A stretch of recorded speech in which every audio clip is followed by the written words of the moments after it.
बिस्मिल्लाहिर्रहमानिर्रहीम। अस्सलाम वालेकुम student. Today topic is learning behaviour. पहले हमने नेट बिहेवियर देखा जो कि इनबॉर्न होता है, इनहेरिटेड होता है पेरेंट्स से ऑफस्प्रिंग्स में, ठीक है। और वो बिल्कुल इसी तरह रिस्पॉन्स करते हैं और बच्चे उनके जैसे कि उनके पेरेंट्स किसी स्टिमुलस के अगेंस्ट रिस्पॉन्स करते थे।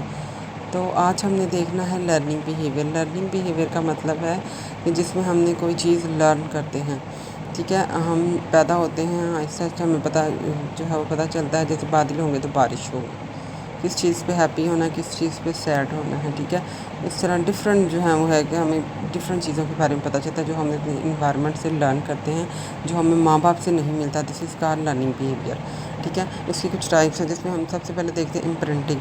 ये जो बेस्ट है ये बर्ड्स में होती है, गीव्स, डक्स और चिकन्स में इसका जो है वो जो है। इसके अलावा प्रिकॉशियल बर्ड्स में जो है वो ये लर्निंग पाई जाती है। इसमें क्या होता है, जैसे अंडे में से जैसे बत्तख और जो चिकन वगैरह मुर्गी के बच्चे जब अंडे से बाहर निकलते हैं तो उनकी माँ अपनी माँ को मूव करते हुए देखते हैं तो वो भी पीछे पीछे मूव करना शुरू कर देते हैं। अगर हम उनकी माँ की जगह कोई फुटबॉल या कोई और चीज़ रख देंगे तो हम इसका रिस्पॉन्स देखेंगे कि वो उनके पीछे जो है वो मूव करना शुरू कर देंगे। तो इसमें जो है वो जो उनका रिस्पॉन्स लिया गया, यानी फॉलोइंग द मूविंग ऑब्जेक्ट, ये रिस्पॉन्स है। रिस्पॉन्स क्या है? फॉलोइंग द मूविंग ऑब्जेक्ट, किसी मूव करती हुई चीज़ को फॉलो करना। तो ये बिहेवियर जो है उनका या रिस्पॉन्स जो है ये कहाँ से डिराइव किया गया है? ये उनकी माँ से, या माँ से नहीं बल्कि कोई भी मूविंग ऑब्जेक्ट। तो अगर माँ मूविंग ऑब्जेक्ट है या कोई फुटबॉल है तो उनके पीछे पीछे ये मूव करेंगे। तो इसको हम कहते हैं इम्प्रिंटिंग। ये बेसिकली बर्ड्स वगैरह में होता है, ठीक है, ज़्यादा। Next is habituation. हैबिचुएशन का मतलब है कि इसमें सिंपलेस्ट फॉर्म ऑफ लर्निंग होती है, मॉडिफिकेशन ऑफ बिहेवियर होता है, थोड़ा diminution of response to repeated stimulus. बार बार किसी जानदार को स्टिमुलस दिया जाए तो वो रिस्पॉन्स देना छोड़ देता है। डेमिनेशन मीन ख़त्म हो जाता है रिस्पॉन्स, ठीक है। जैसे कि एक शीशा उनका गिलास, इसमें एग्जांपल है कि उन्होंने एक शीशे का गिलास लिया, उसके ऊपर स्नेल जो एक मलस्क है, छोटा सा जानदार है, उसको छोड़ दिया, वो मूव करता है उसके ऊपर, वो नीचे से टिक टिक करते हैं हम, ठीक है, टैप करते हैं, यानी टिक टिक करें तो वो रुक जाएगा। नेक्स्ट टाइम जब हम टिक टिक करेंगे तो वो इतनी ज़्यादा देर के लिए नहीं रुकेगा, फिर हम करेंगे तो फिर वो सीधा ही चला जाएगा। तो उसको पता है कि ये टाइम वेस्ट कर रहे हैं मेरा, पहले वो रुक जाता है, ठीक है। अगर आप गली में जा रहे हो, आपको कोई आवाज़ देता है तो आप पहली दफ़ा चौंक के रुक जाओगे। नेक्स्ट टाइम जब आप दोबारा नेक्स्ट डे जाओगे तो आपको आवाज़ देगा, आप थोड़ी देर के लिए रुकोगे, फिर आहिस्ता आहिस्ता आप बिल्कुल रुकना छोड़ दोगे। तो इसमें क्या है, जो रुकना है या कोई रिस्पॉन्स देना है, रिस्पॉन्स या बिहेवियर जो आपने देना है वो जो है वो ख़त्म हो गया है। किसकी वजह से? एक स्टिमुलस को, यानी आवाज़ देना, या अगर स्नेल के केस में टिक टिक करना, टैप करना, ये जो है वो स्टिमुलस है। ये स्टिमुलस अगर बार बार दिया जाए तो बिहेवियर या रिस्पॉन्स गायब हो जाता है या ख़त्म हो जाता है। Next is conditioning reflex type 1। हाँ जी, इसमें किसकी, हाँ जी, इसमें डॉग्स की एग्जांपल दी गई है। इसमें क्या होता है, it is involve the pairing of an irrelevant stimulus, ठीक है, विद नेचुरल स्टिमुलस। इसमें एक नेचुरल स्टिमुलस होता है और एक आर्टिफिशियल स्टिमुलस होता है, ठीक है। उन दोनों को टाई कर दिया जाता है, उनको पेयर कर दिया जाता है टू गेन द रिस्पॉन्स। जैसे कि एक डॉग है, ठीक है, एक डॉग है, उसको उन्होंने बेल बजाई तो उसने कोई रिस्पॉन्स नहीं दिया, लेकिन एक दिन उन्होंने डॉग को बेल बजा के आगे खाना दिया तो उसके मुंह में सलाइवा आ गया, पानी आ गया, वाह खाना आ गया, ठीक है। तो सलाइवे का आना क्या है, मुंह में पानी का आना क्या है, एक रिस्पॉन्स है, बिहेवियर है। और जो बेल बजाना है वो क्या है, आर्टिफिशियल स्टिमुलस है। और जो फूड हम देते हैं वो क्या है, नेचुरल स्टिमुलस है, ठीक है। तो अगर ठीक है, जब भी हम बेल अब नेक्स्ट टाइम जब भी बेल बजाएंगे तो उसको पता है कि अब खाना आ जाना है। उसने एक लर्निंग की ना, उसके पीछे से पेरेंट्स से नहीं मिला उसको, लेकिन उसने लर्न कर लिया कि जब भी बेल बजेगी खाना आने लगा तो उसके मुंह में पानी आ जाएगा। एक दिन उन्होंने क्या क्या फूड नहीं दी, सिर्फ बेल बजा दी।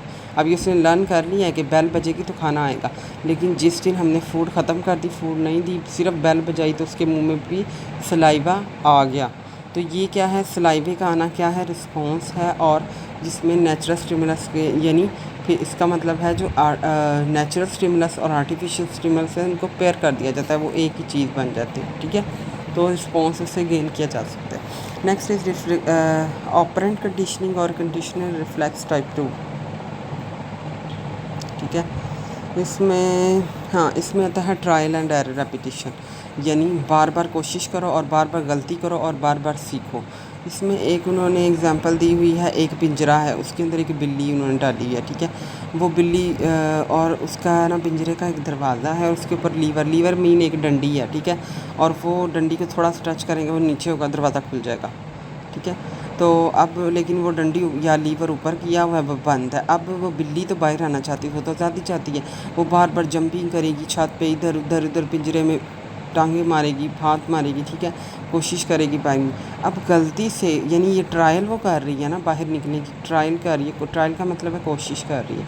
तो गलती एरर क्या होता है इसमें, गलती से उसकी दुम जो है वो लीवर के साथ लगती है और दरवाज़ा खुल जाता है, वो ज़्यादा हो जाती, बाइक चली जाती है, तो उसको तो आज़ादी मिल गई, ठीक है, उसको जो है वो रिवॉर्ड मिल गया। ये क्या है, बाहर आना क्या है, रिवॉर्ड, ठीक है। अब एक्सीडेंटल रिवॉर्ड, अब रिवॉर्ड इसको मिल गया। अब अगर हम दोबारा बिल्ली को जब पिंजरे में बंद करेंगे तो उतना टाइम ज़ाया नहीं करेगी, वो जल्दी जल्दी वो जंपिंग करेगी, लेकिन उसको पता कुछ हुआ था, तो वो दरवाज़ा खुलेगा, बाहर आ, तीसरी दफ़ा उसको फिर अच्छी तरह लर्न कर लेगी कैसे खुलना, बाहर आ जाएगी। तो इसमें क्या है, in this case first experience is accident, पहले तो गलती से उसकी दुम लग रही थी और उसको रिवॉर्ड मिल गया था, लेकिन वो बार बार करने से, बार बार अपने तजर्बे बाद में, लेटर एक्सपीरियंस मीन बाद में जो तजर्बात करेगी, उससे वो लर्न कर लेगी, ठीक है। अब है next is latent learn. Latent का मतलब होता है हिडन या पोशीदा या जो है वो छुपा हुआ, ठीक है। इसमें क्या, एक उन्होंने मेज़ बनाया, ठीक है। ये क्या है, थॉर्प, ये साइंटिस्ट का नाम है। Defined latent learning as the association of indifferent stimulus और सिचुएशन विदाउट पेटेंट रिवॉर्ड, यानी रिवॉर्ड के बगैर जो है वो जो है वो स्टिमुलस जो है वो उसको दिया जाता है, ठीक है। इसमें क्या एग्जांपल दी गई है, यानी इसमें क्या होता है कि रिवॉर्ड नहीं होता, उसको कोई मतलब रिवॉर्ड का लालच नहीं है जानदार को, लेकिन वो उसको अगर वो कोशिश करता है, जैसे हमारे अंदर क्यूरियोसिटी होती है, अगर हम रोड पे जा रहे हों फॉर एग्ज़ाम्पल, तो हम अगर खुदा ना खास्ता वहाँ पे कोई हजूम खड़ा हो, कोई चलें छोड़ें, अगर वहाँ पे कोई गैदरिंग है, ठीक है, लोग खड़े हुए हैं, तो आप जो है फ़ौरन वहाँ के अंदर तजस्सुस होगा, देखते हैं वहाँ क्या बातें हो रही, क्या हो रहा है, तो आपने वहाँ जाके आप देखते हो और आप वहाँ कुछ लर्न करके आ जाते हो, ठीक है। तो दिस इज़ का अगर वहाँ कोई रिवॉर्ड है या कोई फ्री चीज़ मिल रही है तो आपको रिवॉर्ड मिल जाएगा, अगर नहीं है तो आपने क्या किया, आपने जस्ट अपने जो है वो इन्फॉर्मेशन के लिए आप वहाँ गए, अपनी क्यूरियोसिटी ख़त्म करने के लिए आप उधर गए और आप वापस आ गए, ठीक है। आपको रिवॉर्ड मिल भी सकता है, नहीं भी मिल सकता, लेकिन आपको रिवॉर्ड आप चाहते भी नहीं हो, आपका कोई लालच नहीं है यहाँ रिवॉर्ड का, ठीक है। तो इसको कहते हैं लेटेंट लर्निंग, ठीक है, यानी छुपी हुई लर्निंग ऐसी होती है जहाँ रिवॉर्ड भी मिल सकता है। इसमें उन्होंने एक एग्जांपल, एक मेज़ से एक टेबल बनाते हैं वो, ठीक है, उसके ऊपर ना रस्ते बना देते हैं, जैसे आप पज़ल नहीं बनाते वैसे बना लो, ठीक है। अब चूहे के अंदर ये बड़ा रैट या जो माइस होते हैं उनके अंदर ये बेस्ट जो है वो एग्जांपल है, क्योंकि उनको इधर उधर फिरने की जो है वो बहुत क्यूरियोसिटी होती है। वो क्या करेगा, इधर उधर जाएगा, ठीक है, जाता रहेगा, आप फाइनली वो एक ऐसी जगह पे रास्ता ढूंढ के उस मेज़ के ऊपर फाइनली एक जगह पे कॉर्नर पे फूड रख दिया, वो पहले इधर उधर देख के सारा रास्ता अपना फाइंड करेगा और फाइनली वो फूड पे पहुंच जाएगा। अब फूड का मिलना, उसको क्या रिस्पॉन्स मिल गया, ठीक है। अब जो है वो वहाँ पे उसको रिवॉर्ड भी मिल गया, लेकिन उसने लर्न भी कुछ किया। अब उसको नहीं पता था कि वहाँ जो है वो फूड पड़ी है और मुझे रिवॉर्ड मिल जाएगा, वो तो अपनी जो है वो इन्फॉर्मेशन के लिए, अपनी क्यूरियोसिटी ख़त्म करने के लिए इधर उधर फिर रहा था। तो this is called latent learning. Next is insight learning. Insight जो लर्निंग होती है प्राइमेट्स में होती है, यानी जो मंकीज़ जिसमें हंस वगैरह आते हैं, और ये बेस्ट किस्म की जो है वो हाईएस्ट फॉर्म ऑफ जो है वो लर्निंग होती है। इसमें उन्होंने क्या किया है, एक जो है वो एक कमरा लिया, ठीक है, उसकी छत सीलिंग पे उन्होंने कुछ वो लटका दिए बनानास, ठीक है, केले उन्होंने लटका दिया बंदर को या एप को, जो बनानास वो तो बहुत पसंद है, ठीक है। वो क्या करेगा, वो उनको जंपिंग करेगा उसको खाने के लिए, उसको करने के लिए। अब उसी कमरे में उन्होंने कुछ डिफरेंट ब्लॉक्स रख दिए, ठीक है, इधर उधर स्कैटर्ड करके बिखरा के रख दिए, ठीक है। अब वो क्या करेगा, फाइनली वो लर्न करेगा, उन बॉक्सेस को जोड़ेगा, ऊपर पहुंचेगा और अपना फूड ले लेगा। तो अब ये जो यहाँ पे सारे प्रोसेस में उसने लर्निंग की है ना, कि ये मैं डिब्बा इसके ऊपर रखूँगा, ये करूँगा तो मैं फूड तक पहुँच सकता हूँ। तो अब उसने कोई जो है इसमें पूरी की पूरी लर्निंग की है उस फूड को जो है वो करने के लिए। अब last line, after short period of head scratching the chimpanzees moves the largest box and piles other small box over train line, ठीक है। तो फाइनली वो लर्न कर लेगा और बॉक्सेस को जोड़ के केले को पकड़ लेगा। तो this is called insert learning. This is about the learning behaviour, ठीक है। ये हमारा ख़त्म हो गया है। अब इसमें आपने इसको रीड करना, अगर आपको कोई वर्ड वगैरह की समझ नहीं आती तो आप मुझसे पूछ सकते हैं, ठीक है। और इनकी एग्जांपल्स को आपने जो है वो अच्छी तरह याद करना है।